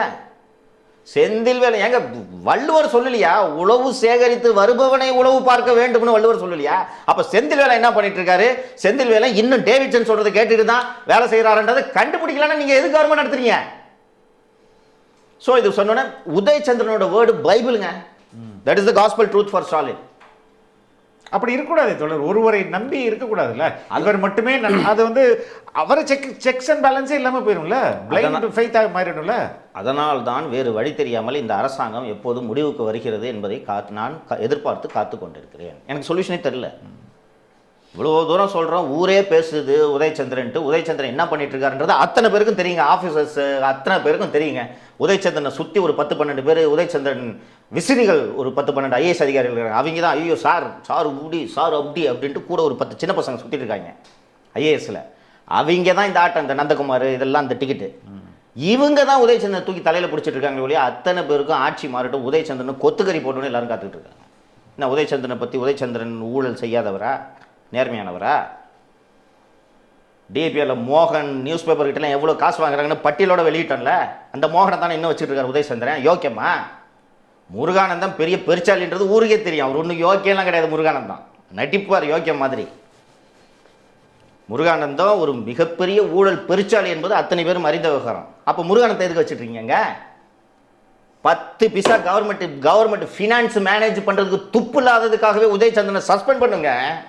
இன்னைக்கு மாநிலத்தின் நிதி நிலைமை இன்னைக்கு தள்ளாடக்கூடிய நிலைமையில், அரசு ஊழியர்களுக்கு சம்பளம் கொடுக்க சிரமப்படக்கூடிய நிலைமைக்கு தமிழகத்தின் நிதி நிலைமை வந்திருக்கிறது என்றால் ஒரே காரணம் உதயச்சந்திரன். அவர் வேணுக்குன்னு பண்ணல, அவருக்கு தெரியாது அடுத்தவனை எப்படி கெடுக்கிறது, இவனுக்கு எங்கே போஸ்டிங் போடாமல் நாசம் பண்ணுறது, தெரிந்த ஃபயர் சர்வீஸ் அதிகாரியை எப்படி ஐஏஎஸ் ஆக்குறது, இதில் தான் உதயச்சந்திரனின் கவனம்.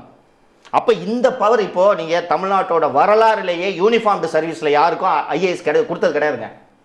ஆமாம், அது சிவில் பர்சன்ஸ்க்காக கொடுக்குற அலாட்மெண்ட்டுங்க. அது commercial taxes, revenue, rural development, revenue, இங்கே இருந்தெல்லாம் வரக்கூடிய சிவில் ஆஃபீஸர்ஸ்க்கு தான் இந்த ஐஏஎஸை கன்ஃபர் பண்ணணுன்ட்டு இருக்குது.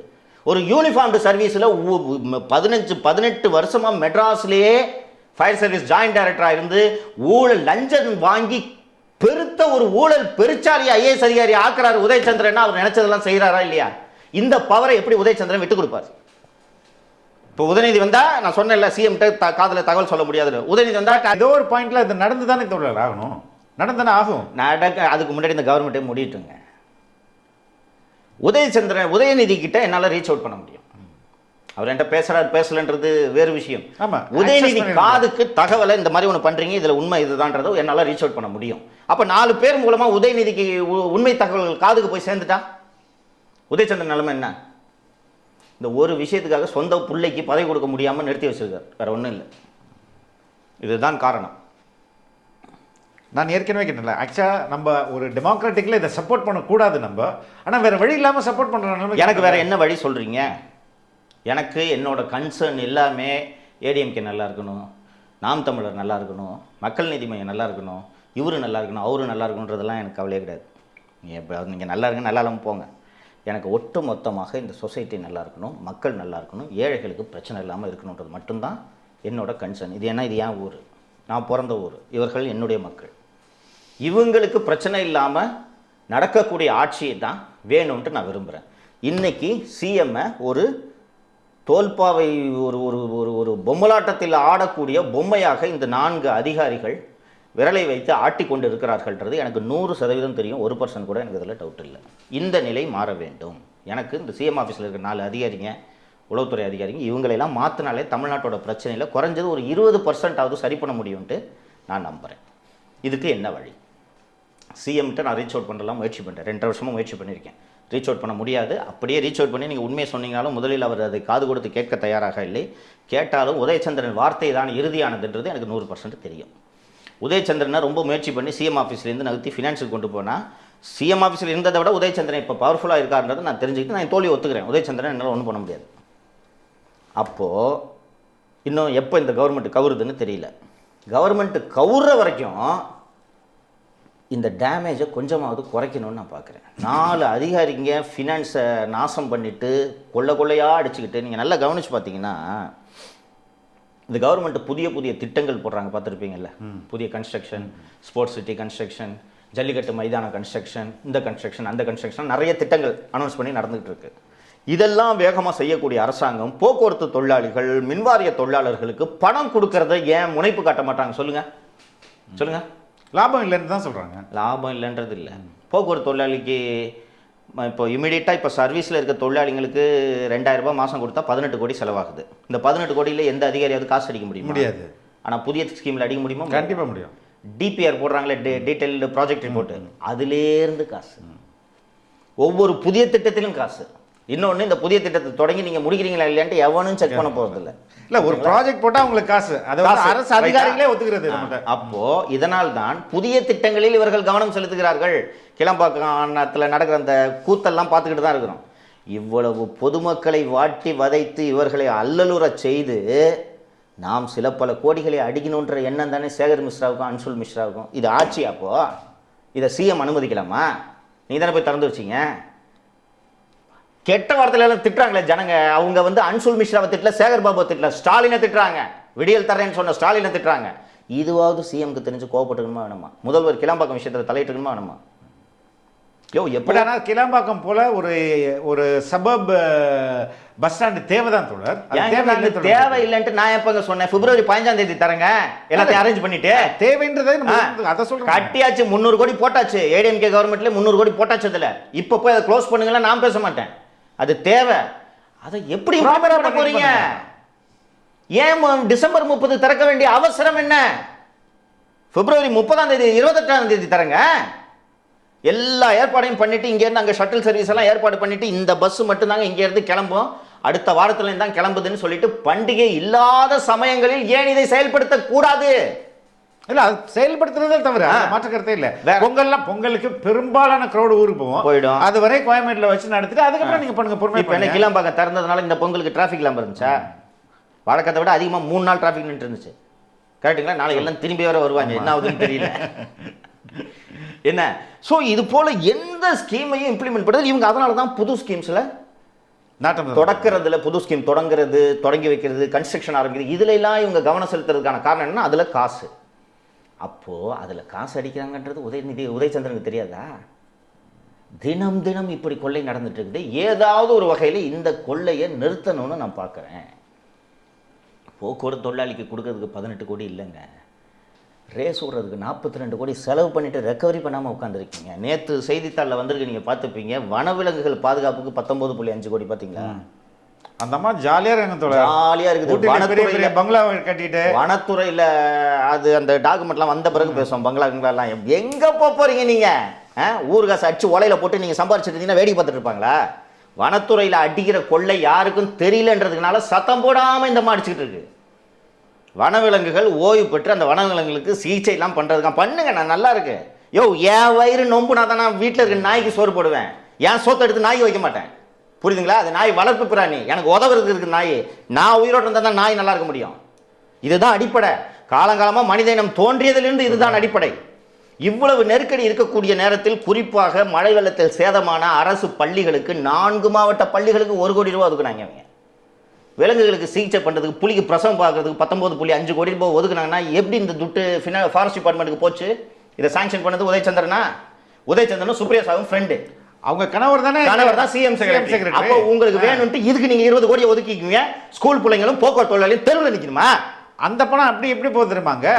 அங்க போயிட்டு என்ஜிஓஸ்க்கு பிரிச்சு கொடுக்கப்படுது. ஆமா, அந்த என்ஜிஓஸ் என்ன தெரியுமா பண்றாங்க? இன்டர் டைம் இந்த பக்கம் கொடுத்துறாங்க. ஆமா, இந்த சைக்கிள் தான் இப்படி இருக்குது. நீ அது ஒரு பெரிய ஊழலுங்க. அது ஃபாரஸ்ட் டிபார்ட்மெண்ட் இப்போதான் நம்ம ஜாயிண்டாவே பண்ணுவோம். அது சோர்ஸ் டெவலப் ஆயிருக்கு. விட மாட்டேன் நான். களை வெட்டுறதுக்கு 80 கோடி தெரியுமா? தெரியும். களை வெட்டி அந்த கலையே அதை வளர்க்குறானுங்க. வளர்க்குறாங்க. லேண்டனால பொம்மை செஞ்சு விற்கிது இந்த அம்மா. லேண்டனாவை வேரோடு அடிக்கணும். சாதாரண உண்ணி செடின்னு சொல்லுவாங்க. அது யானைகளுக்கு தீங்கு ஏற்படுத்துது. யானை அந்த பக்கம் நடக்காது. உண்ணி செடி யானை பக்கம் போகாது. அதை வேரோட எடுத்தாதான் அது அழியும். ஆமா, அதை வெட்டி பொம்மை செஞ்சு வச்சிருக்குது இந்த அம்மா.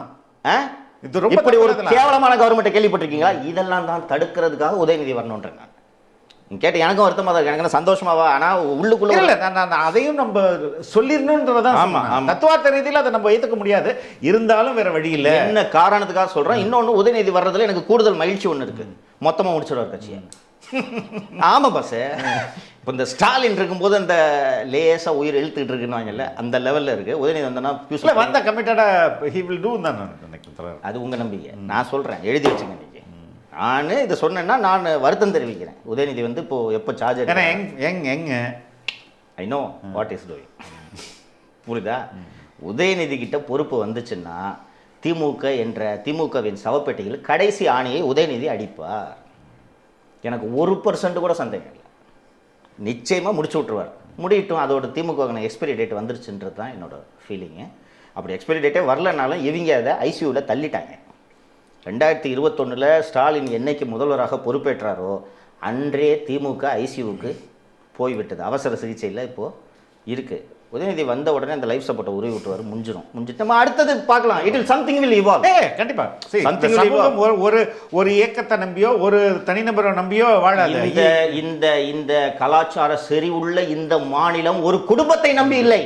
கண்டிப்பாக அதைத்தான் நான் மீண்டும் மீண்டும் சொல்கிறேன். நான் மீண்டும் மீண்டும் பெருமையோடு பல இடங்களில் பதிவு செய்திருக்கிறேன். 3000 ஆண்டுகளுக்கு முன்னால் எழுத்தறிவு பெற்ற இனம் நம்ம இனம். புரியுதுங்களா? நான் அதை ரொம்ப பெருமையாக சொல்லுவேன். நான் 3000 ஆண்டுகளுக்கு முன்னாடி என்ன பண்ணணும், எப்படி எழுதணும்லாம் கல்வெட்டில் அந்த காலத்திலே படிப்பறிவு பெற்ற ஒரு இனம். இந்த இனம், இந்த ஒரு செல்வச் செழிப்புள்ள இனம், இந்த ஒரு அறிவுசார் இனம் ஒரு குடும்பத்தை நம்பி இருக்கிறதுன்றது என்னால் சகிச்சுக்கவே முடியல. சரி, அந்த குடும்பம் போச்சுன்னா அதுக்கப்புறம் இந்த இனம் அழிஞ்சிருமா? அதுக்கப்புறம் நல்லா கூட இருக்கலாம் இல்லையா? நல்லா இருக்கும் அப்படின்றது எனக்கு உறுதியாக தெரியும். ஸோ இது ஒரு மித்து. இவங்க இந்த மூத்த பத்திரிகையாளர்கள்னு சொல்லிட்டு சுற்றுறாங்களே, திராவிட இயக்கத்துக்கு முட்டு கொடுத்துட்டு இருக்கக்கூடிய இந்த முட்டு கொடுக்குற மூத்த பத்திரிகையாளர்கள்லாம் நீங்கள் போய் தனிப்பட்ட முறையில் பேசிங்கன்னா சொல்ல வேறு யார் இல்லை, இவங்க போயிட்டாங்கன்னா பாசிச பாஜக உள்ளே வந்துடும், நம்ம எப்படி சமாளிக்கிறது? அப்போ நீங்கள் அந்த குடும்பத்துக்கு கொத்தடிமையாக இருக்கணும்னு நீங்கள் ஆசைப்படுறீங்க இல்லையா? பாஜகவை எதிர்க்குன்னா உனக்கு தெம்பு இல்லை, உனக்கு துப்பு இல்லை. அப்போ நீ அவன் பின்னாடி போய் ஒளிஞ்சுக்கிறேன். அப்போது இந்த பாசிச அவனும் ஒழுங்காக எதிர்க்கிறது இல்லை. அவன் ஒழுங்காக இருந்தால் ஏங்க இவ்வளோ நேரம் தொண்டை தண்ணி வந்து கத்திட்டு இருக்கான்? நீ ஒழுங்காக இருந்தால் தானேங்க பேச முடியும். நீ ஒழுங்காக இருந்துட்டானா இந்த சிக்கலே வரவில்லை. சரி, மே 2021 ஆட்சிக்கு வந்த அன்னையிலேருந்து அதிமுக கார மாதிரியா நம்ம திட்டிட்டு இருக்கோம் அந்த கவர்மெண்ட்டை? ஒரு வருஷம் வாய் திறக்கலைங்க. நான் எதுவுமே நடக்காது, உதயச்சந்திரனால குட்டிச்சவராக போகுது இந்த கவர்மெண்ட்டு. சரி, இவனை மற்றவங்களாவது குடும்பத்தில் இருக்கவங்களாவது ஏதாவது இதை சரி செய்ய நடவடிக்கை எடுப்பான்னு பார்த்தா நான் அந்த ஃபேமிலி மெம்பர்ஸ் கிட்டலாம் பேசுகிறேங்க. நான் போய் ஏங்க இருந்தாலும் உதயச்சந்திரன் இப்படி பண்ணுறது உங்களுக்கு தெரியாதா? எல்லாரும் பார்க்குறீங்க, இவர் இப்படி அவர் தான் இந்த அரசாங்கத்தை நாசம் பண்ணிகிட்ருக்காரு அப்படின்றது தெரியாதான்னு ஒரு உதயநிதியோட நண்பர்கள், ஏன் அந்நியாருக்கு நெருக்கமானவர்கள்லாம் கூட என்கிட்ட வந்து பேசுகிறாங்க ஃபேமிலியிலேருந்து. நான் நேரடியாக அவங்ககிட்ட என்னதாங்க இதை பண்ண முடியாதுன்னா அவங்க அத்தனை பேரும் சொல்லக்கூடிய யுனானிமஸான ரிப்ளை, உதயச்சந்திரன் எங்களால் ஒன்றும் பண்ண முடியாது, ஹீ இஸ் தி சிஸ்டம். சரி, இப்போ என்ன தான்ப்பா பண்ணுறதுன்னா எங்களுக்கு ஏதாவது வேணும்னா உதயச்சந்திரன்ட்ட சொல்லி தான் நாங்கள் காரியத்தை சாதிச்சுக்கிறோம். இதை மீறி ஒரு சில நேர்வுகளை சொன்னார்கள்.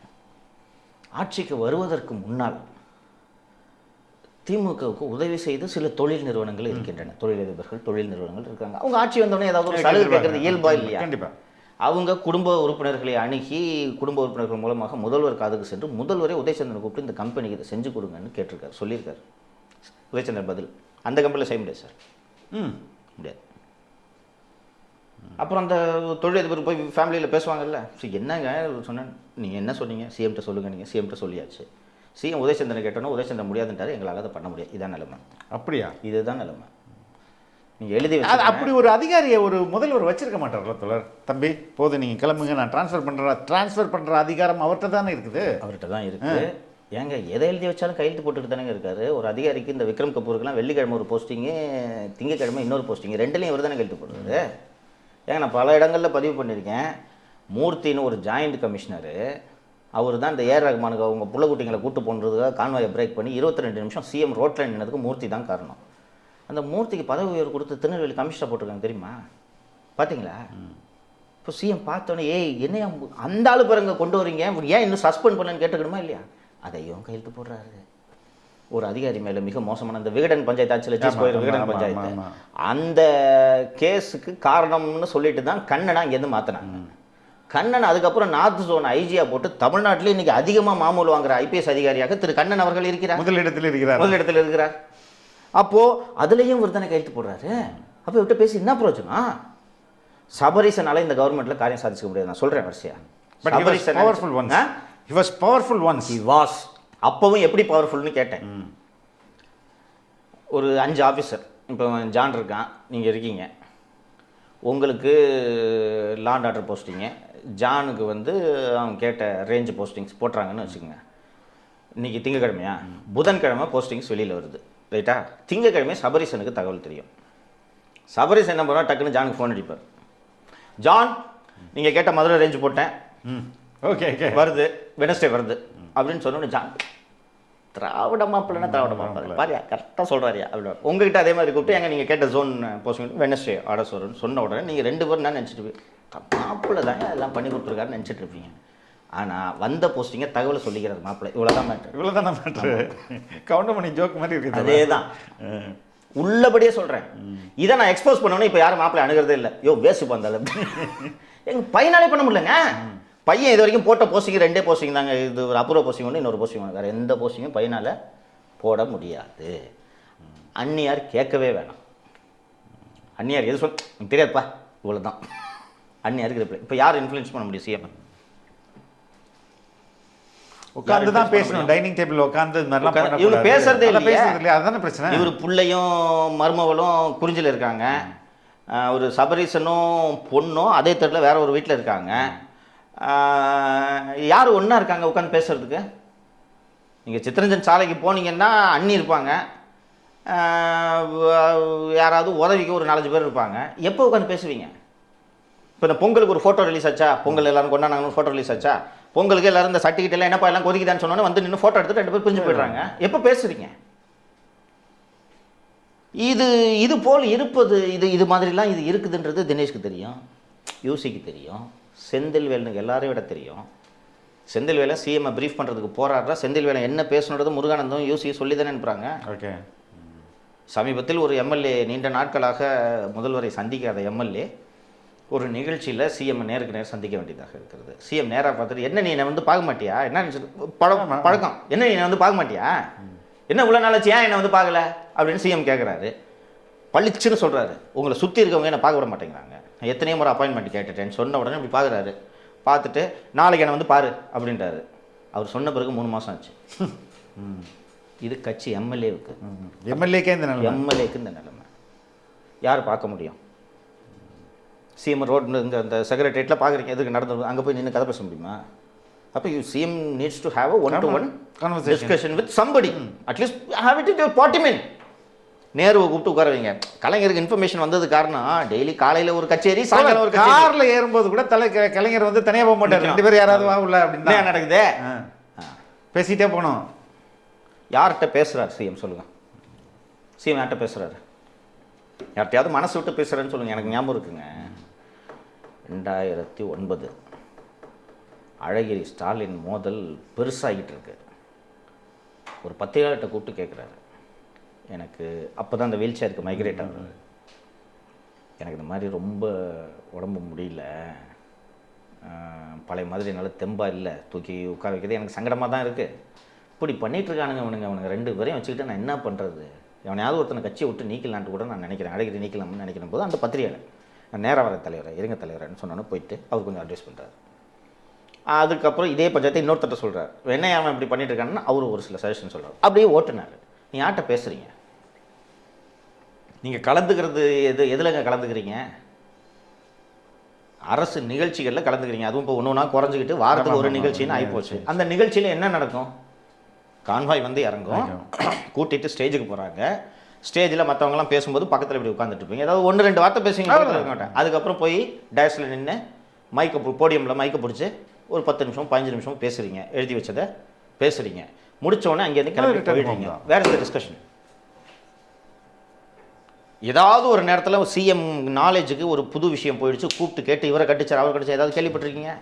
எதுவுமே ஒரு காதுக்கு போகிறது இல்லையே. இப்போ இது ஒரு அவல நிலையாக தமிழகத்துக்கு ஏற்பட்டுள்ள ஒரு அவல நிலையாக உங்களுக்கு தெரியுதா? தெரியல. கண்டிப்பாக இப்படி அங்கே நம்ம மாநிலம் நாதியத்து போச்சு. ஸோ இப்போது எதுவுமே சிஎம் காதுக்கு போகிறதில்ல. உதயநிதி வந்தால் அட்லீஸ்ட் உதயநிதி காதுக்கு போகுமா போகாதா? கண்டிப்பாக போகும். உதயநிதி வந்த உடனே வானத்தை வில்லாக வளைத்து திராவிட ஆட்சியை செம்மையான ஆட்சியாக மாற்றி விடுவார்னுலாம் நம்புகிற அளவுக்கு நான் வந்து 200 ரூபாய் வாங்கும் உடன்பிறப்பு கிடையாது.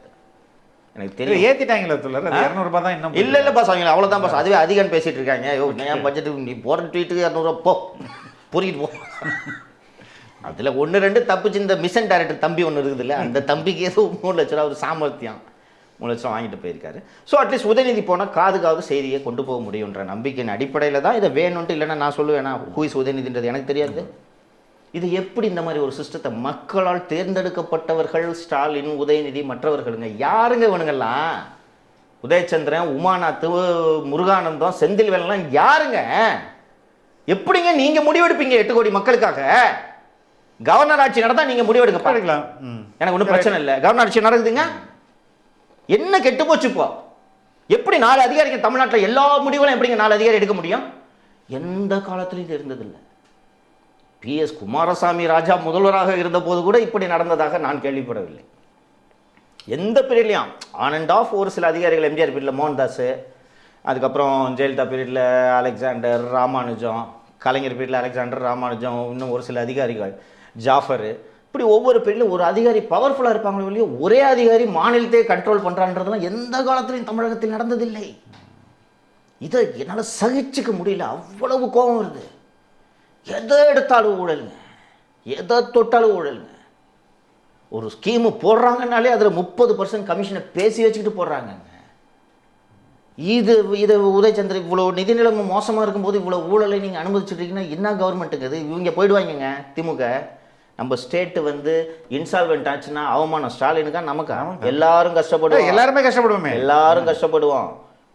ஃபினான்ஸ்ன்றது அது என்னன்னா டப்புன்னு உடைஞ்சிடும். அதுதான் ஏங்க அது உடையிறது நோக்கி போயிட்டு இருக்கு ஃபெலிக்ஸ், அதை நோக்கி போயிட்டு இருக்கு. நல்லா நீங்கள் கவனித்து பார்த்தீங்கன்னா இந்த 1000 ரூபா கொடுக்க முடியாமல் தானே ஆரம்பத்தில் வெறும் கரும்பு பச்சரிசின்னு சொன்னாங்க. அப்புறம் எலெக்ஷன் நேரம் பிரச்சனையாகும்னு சொன்ன உடனே திருப்பி அப்புறம் 1000 ரூபா அனௌன்ஸ் பண்ணுறாங்கன்னா உங்களுக்கு தெரியலையா? கோர்ட்டு கேட்குது, என்னப்பா அவங்க போக்குவரத்து தொழில் ஸ்ட்ரைக் பண்ணுறாங்க, நாங்கள் கிட்டத்தட்ட 8 மாதம் முன்னாடியே 5000 ரூபா உங்களுக்கு கொடுங்கன்னு ஆர்டர் போட்டு தான் நீங்கள் 10 பைசா கொடுக்கல, எவ்வளோ தாங்க கொடுக்க முடியும்? மினிமம் எவ்வளோங்க கொடுக்க முடியும் சொல்லுங்கள்? 2 காலுக்கு போடுறோம் மேட்ருன்னு கோர்ட்டு சொல்லுது. 10 பைசா கொடுக்க முடியாதுன்னு போய் கோர்ட்டில் சொல்கிறீங்கன்னா அப்போ நிதி நிலைமை எவ்வளோ மோசமாக இருக்குது? அந்த நேரத்தில் புலிக்கு பால் ஊட்டுறதுக்கு 12 அதான் சொல்கிறார், அது ரொம்ப இதுவாக இருக்குது, கோவம் வருதுங்க எனக்கு. அப்போது ஒரு அதிகாரி சுப்ரியா சாஹூ அவங்களோட விருப்பத்திற்கு ஏற்ப மக்கள் வரி பணத்தை எடுத்து செலவு பண்ண முடியுதில்ல, அப்போ வேர் இஸ் தி தலைமை? யாராவது ஒருத்தர் முடிவு பண்ணல, யோ என்னையா அது பிடிஆர் விடுவாரா? பிடிஆர் விடுவாரா? ஏமா இங்கே அத்தியாவசிய பொருள் கொடுக்கறதுக்கு காசு இல்லை நான் சொல்லிட்டு நீ புளிக்கு பால் ஊட்டுறதுக்கு பீடிங் பாட்டில் வாங்கணும்னு இத்தனை கோடி கேட்குறேன்னா அவராக இருந்தால் கேட்பாரு. தங்கம் தென்னரசுக்கு என்ன தெரியும்? தங்கம் தென்னரசுக்கு இப்போ வேலை வந்து முக்குளத்தோர் மத்தியில் அதிமுக எதிராக வாக்குகளை சேகரிக்கிறது மட்டும்தான் தங்கம் தென்னரசுக்கு இப்போது கொடுக்கப்பட்டிருக்கும் வேலை. உதயச்சந்திரன் செக்ரட்டரியாக இருந்தால் எந்த மந்திரி பெர்ஃபார்ம் பண்ண முடியும்? அவர் தான் எல்லாம். அண்டு இன்னொரு அவல நிலைமையை சொல்லிவிடுகிறேன், இது ஸ்டாலினுக்கு அவமானம். திமுக அரசில் இருக்கக்கூடிய அமைச்சர் பெருமக்கள், மூத்த தலைவர்கள் தங்களுக்கு என்ன வேண்டுமோ, அவர்களுக்கு சில காரியங்கள் தேவைப்படும் அல்லவா, அதுபோல் அவர்களுக்கு என்ன தேவையோ அதை நிறைவேற்றிக் கொள்வதற்காக அவர்கள் நேரடியாக உளவுத்துறை ஐஜி செந்தில்வேலனையும் முருகானந்தத்தையும் சென்று அணுகத் தொடங்கிவிட்டார்கள். Okay okay, that's very dangerous தோழர். மூர்த்தி ஒரு 8 பக்கம் அறிக்கை விட்டார் தெரியுமா, நான் லஞ்சமே வாங்கலை, பத்திரப்பதிவுத்துறையில் ஊழலே இல்லைன்னு. ஒரு செந்தில்வேல் ஐடியா, சார் நான் ஜல்லிக்கட்டுக்கு போகணும் சார், அங்கே வேலை நிறைய இருக்குது, இங்கே பாருங்கள் எவனோ ஒருத்தன். இப்போ ஒரு வீடியோ ஒன்று வந்துச்சுல, யாரோ ராஜலிங்கம் யாரோ ஒருத்தர் பத்திரப்பதிவுத்துறையில் அதிக ஊழல்னு சொல்லிட்டு அது ஒரு வீடியோ வைரல் ஆச்சு. இந்த மாதிரி பண்ணிட்டு இருக்கேன்னு சொன்னோன்னே நீங்கள் ஒரு மறுப்பு அறிக்கை கொடுங்க, நான் ரெடி பண்ணி இப்போ மீடியாவில் அதை போட வைக்கிறேன்னு செந்தில்வேலை கொடுத்த ஐடியா. அதே போல் யாராவது செக்ரட்டரி மாற்றணும், மற்றவங்களை மாற்றணும்னா நேராக போய் முருகானந்தத்திட்ட பேசுகிறாங்க, உதயசந்திரன்ட்ட பேசுகிறாங்க. இவர் தான் அணுக முடியாது இல்லையா? அது தன்னோட ஓன் கலீக் தான், கிளாஸ்மேட் மாதிரி, ஒரே ஆஃபீஸில் ஒர்க் பண்ணுற மாதிரி. ஆட்சி இவர் என்ன ஹெட் ஆஃப் த டிபார்ட்மெண்ட், அவ்வளோதான். ஆட்சி முடிஞ்ச உடனே அவங்க தான் உங்கள் கூட இருக்க போகிறாங்க. ஆமாம், ஸ்டாலின் கூட. உதயசந்திரனோ முருகானந்தமோ செந்தில்வேலனோ அப்போது இருக்க மாட்டாங்க, ஃபோன் எடுக்க மாட்டாங்க. அதிகாரிகளை பற்றி எனக்கு நல்லா தெரியும், ஃபோன் எடுக்க மாட்டாங்க. இதனால தான் ஒன்று இதை சரி பண்ணணும், இந்த 4 பேரிடமிருந்து அதிகாரம் பறிக்கப்பட வேண்டும். அது நடக்கவில்லை என்றால் இந்த ஆட்சியை போகட்டும் என்கிறேன். அதிமுகவை நம்ம அடிமைன்னு சொல்கிறோம். அது ஏற்கனவே ஒரு நிகழ்ச்சியில் சொல்லியிருந்தேன். அண்ணா பிறந்த நாளைக்கு சில ஒரு 10-12 கைதிகளை, ஆயுள் தண்டனை கைதிகளை ரிலீஸ் பண்ணுறாங்க. சைலேந்திர பாபு ஏடிஜி பிரிசன் சொல்லியிருந்தீங்க, நீங்கள் நம்மள தான் சொன்னீங்க, பேட்டி கொடுத்துருந்தாரு.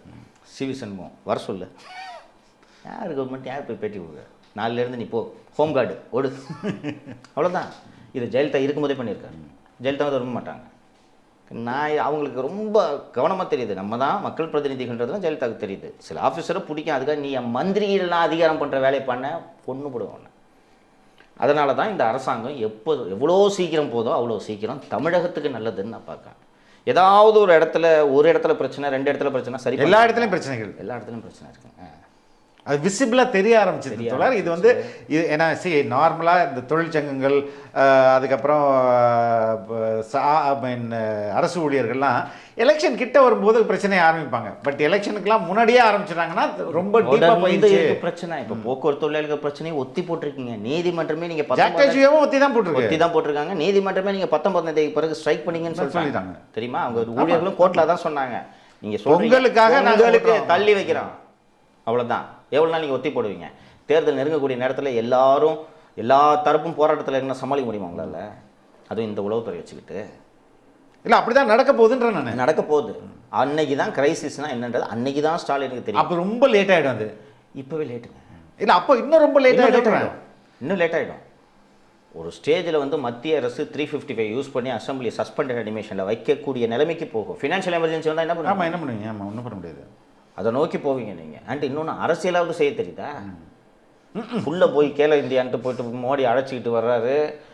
உங்கள் அறநிலைத்துறை அமைச்சர் வந்து தமிழகத்திலிருந்து ரயில் தேவைப்பட்டால் ரயில் நாங்கள் ஏற்பாடு பண்ணுறோம் அயோத்தியாவுக்குன்னு அவரு இங்கே பேசிக்கிட்டு இருக்காரு. அப்புறம் மத்திய அரசு வெள்ள நிவாரணத்தில் தமிழகத்தை ஓரவஞ்சனை செய்கிறதா அப்படின்னு கேட்டான்னா, பக்கத்தில் இந்த பக்கம் கிரேக்க புயல் வைகோவையும், இந்த பக்கம் காங்கிரஸ் எம்பி ஜெயக்குமாரையும் வச்சுக்கிட்டு ஒரு டிஆர் பாலு புறக்கணிக்குது, ஓரவஞ்சனை செய்து. அப்படிலாம் மத்திய ப்ளீஸ் என் காது படுற மாதிரி இந்த மாதிரிலாம் சொல்லாதீங்க, மனசு வருத்தப்படுது அப்படின்ட்டு பேசுகிறாரு. இன்றைக்கி வந்து ராமர் கோவிலை அரசியலுக்கு பயன்படுத்துறதுன்னு அறிக்கை விட்றாரு. இதை நான் ஒரு திமுக தொண்டனா இதில் எதை நான் எடுத்துக்கிறது? நீங்கள் மத்திய அரசுக்கு ஆதரவாக பேசுனதை எடுத்துக்கிறதா, உங்கள் மகன் மோடியோடு கொஞ்சி குழாவியதை எடுத்துக்கொள்வதா, இல்லை நீங்கள் ராமர் கோவில் திறப்பை அரசியலுக்கு பயன்படுத்திங்கன்னா இந்த ஸ்டேட்மெண்ட் எடுத்துக்கிறது? ரொம்ப கன்ஃபியூஸ்டாக இருக்குது திமுக. டைரக்ஷன் இல்லை, பாலிசி இல்லை, டிரெக்ஷன் இல்லை. இன்னொரு விஷயத்தை சேர்த்து சொல்கிறேன், 24 எலெக்ஷனை எதிர்கொள்வதற்கு இது வரைக்கும் திமுக ஸ்ட்ராட்டஜி இல்லை. ஓகே, ஏடிஎம்கேல கேண்டிடேட்லாம் ஃபைனலைஸ் பண்ணி வேலைய ஆரம்பிச்சிட்டாங்க. ஒரு 20 தொகுதியில் ஃபைனலைஸ் பண்ணிட்டு போய் அங்கே போய் தொகுதியில் வேலைய ஆரம்பின்னு சொல்லிட்டாங்க. இவங்ககிட்ட இது வரைக்கும் கேம் பிளான் இல்லை. ஒரு 6 மாதத்துக்கு முன்னாடி வரைக்கும் 35 எம்பி சீட்டு ஜெயிக்க வேண்டிய நிலைமையில் திமுக இருந்துச்சு. 6 மாதத்துக்கு முன்னாடி கிரவுண்ட் லெவல் அன்பாப்புலாரிட்டிலாம் வந்து இருந்தாலும் கூட when it comes to Modi, ஆமாம், தமிழக மக்கள் சாலிடாக இவங்க கூட இருந்தாங்க. இன்றைக்கி இந்த 6 மாதத்துக்குள்ளே நடந்த மிக முக்கியமான டெவலப்மெண்ட்டு அதிமுக பிஜேபி கைட்டி விட்டுருச்சு. Now people have an option. Not only people, political parties have an option. இப்போது இந்த திமுக மீது இருக்கக்கூடிய ஆன்டி இன்கம்பன்சியை சேனல் அவுட் பண்ணுறதுக்கு தே ஹாவ் அ ஆப்ஷன். இது எங்கே போய் முடியுன்றது சொல்ல முடியாது. இதில் இந்த எலெக்ஷனில் தோத்தாலும் திமுகவுக்கு சிக்கல், ஜெயிச்சாலும் திமுக சிக்கல். ஜெயிச்சா ஸ்டாலின் பார்த்தீங்களா நான் தேனாறு பாலாறு ஓடுறதுன்னு சொல்கிறது கரெக்டாக போச்சு பாருங்கள், ஜனங்க எப்படி போட்டிருக்காங்கன்ட்டு. 26 இல்லை, அதுக்கு முன்னாடியே முடிச்சிருவார் கட்சியை. என்ன தோத்துட்டாங்கனாலும் இவ்வளோ பெரிய ஒரு ஒரு ஒரு ஒரு ஒரு அற்புதமான ஆட்சி நடத்த வாய்ப்பு கிடைச்சோம். நீங்கள் இவ்வளோ சீட்டில் தோக்குறீங்கன்னா இதுதான் நீங்கள் ஆட்சி நடத்துகிற லட்சணம், கட்சி நடத்துகிற லட்சணன்றதை மக்கள் புரிந்து கொள்வாங்க. லோக்கலில் வந்து பார்ட்டி மேனே ஒர்க் பண்ண மாட்டேங்கிறாங்க. இல்லை அதுதான் வந்து அது ஒர்க் பண்ணாதது மட்டும் இல்லை, there is going to be cross voting. Work பண்ணாதது இல்லை. எனக்கு ஒரு திமுகவின் மூத்த தலைவர் ஒருவர் சொன்னது, பூத் ஏஜென்ட் கூட்டத்துக்கு காசு கொடுத்தா தான் வராங்க. கரெக்ட். காசு கொடுத்தா வேலை செய்கிறேன் நான். இல்லை இல்லை, அவன் தொண்டனை எப்படி நீங்கள் தப்பாக பார்ப்பீங்க? ஒயின் ஷாப்பு கரூர் கேங் கொடுத்தீங்க, லோக்கலில் எந்த டெண்டர் வந்தாலும் அப்பளம் முடிவு பண்ணிட்டாரு, இவர் முடிவு பண்ணிட்டாரு, அவர் முடிவு பண்ணிட்டாருன்னு சொல்கிறீங்க. எனக்கு 10 பைசா வரமாட்டேங்குது. அண்டு எந்த வகையிலையும் எனக்கு வருமானம். கட்சிக்காரனுக்கு என்ன இந்த மணல், இது மணலை காட்டலைஸ் பண்ணி ஒரு ஆள்கிட்ட கொடுத்துட்டீங்க. வேறு எந்த கட்டுமான பணிகளும் இன்னொன்று கட்டுமான பணி நடந்துச்சுன்னா பேமெண்ட் வரதில்லை. ஓகேவா? எந்த வகையிலையும் எனக்கு சம்பாத்தியம் கிடையாது. ஏற்கனவே 10 வருஷம் சம்பாத்தியம் இல்லாமல் இருந்தேன். அதிமுக ஆட்சியாவது மாதம் மாதம் ஏதோ ஒரு அமௌண்ட்டை கொடுத்தாங்க. இந்த ஆட்சி நம்ம ஆட்சி வந்துருச்சுன்னு நினச்சா நான் இந்த 2-3 வருஷமாக எனக்கு எதுவும் சம்பாதிக்கலை. இப்போ போய் வாக்காளர்களுக்கு கொடுத்துட்டு 20 லட்சத்தை கொடுத்து எடுத்து கட்சிக்காரன்ட்ட கொடுத்தா என்ன பண்ணுவோம்? அப்படின்னா அதுவும் இன்னொரு பயம் இருக்குது. வாக்காளர்களுக்கு கொடுக்குற காசு போய் சேர்மா சேராதா, பிசா போவதை எழுதி வச்சுங்க. சரி, ஓரளவுக்கு இந்த பணம்லாம் சரியாக போய் சேருகிறதா என்பதை உறுதி செய்ய வேண்டிய கரூர் சிங்கம் அண்ணனை வந்து 6 மாதமா உள்ள அவர் எல்லாம் பாவெல்லாம் பார்க்காதீங்க, எல்லாம் பாவெல்லாம் பார்க்காதீங்க. எனக்கு கொஞ்சம் மனசு லைட்டாக பாவம் வந்துச்சு. உடம்பை இரும்பாக்கிக்கிடா கறியா நான் பாவெல்லாம் பார்க்கக்கூடாது. அது கொஞ்சம் இல்லை, ஐ மீன் அது நம்ம மனிதர்கள் இயல்பாக அந்த இறக்க குணம் இருக்குது, வரும். எனக்கும் வந்து ஒரு அந்த ஹாஸ்பிட்டல்லேருந்து அவர் வர்ற ஃபுட்டேஜை பார்த்த உடனே இப்படி இருந்த மனுஷன் அப்படிலாம் தோணுச்சு. அவர் ஜெயிலுக்கு போகாமல் இருந்திருந்தா, ஐயோ செந்தில் பாலாஜி கொட்டம் தாங்கியிருக்க முடியாது. எனக்கு செந்தில் பாலாஜி என்ன பிரச்சனை? ஒரு 3-4 முறை he try to purchase me, I refused. அந்த ரெஃப்யூஸ் பண்ணதுலேருந்து பிரச்சனை ஸ்டார்ட் ஆகுது எனக்கு. விஜிலன்ஸ் ஆஃபீஸ்லேருந்து ஷோகாஸ் நோட்டீஸ் வருது, ஹைகோர்ட்டில் ஹைகோர்ட்டில் இது நடக்குது. கடலூரில் என்ன டார்ச்சர் பண்ணது யார்? நீங்கள் மன்னிங்க ஃபெலிக்ஸ், நான் ஏசுனதர் கிடையாது. நான் அதெல்லாம் மன்னிக்கலாம் மாட்டேன். Eye for an eye, tooth for an tooth தான், அவ்வளோதான். இதில் there is no room for mercy. சரி, கடலூர் ஜெயிலில் நான் செத்துருந்தா தெரிஞ்சு தானே பண்ணாங்க. செந்தில் பாலாஜி டேவிட்சனை சேர்ந்து தானேங்க அவ்வளோ குடும்பம் நடந்துச்சு. இப்போ செந்தில் பாலாஜி அனுபவிக்கிறாரு, டேவிட்சன் விரைவில் அனுபவிப்பாங்க. ரொம்ப ரொம்ப நன்றி தரோம். தேங்க்யூ.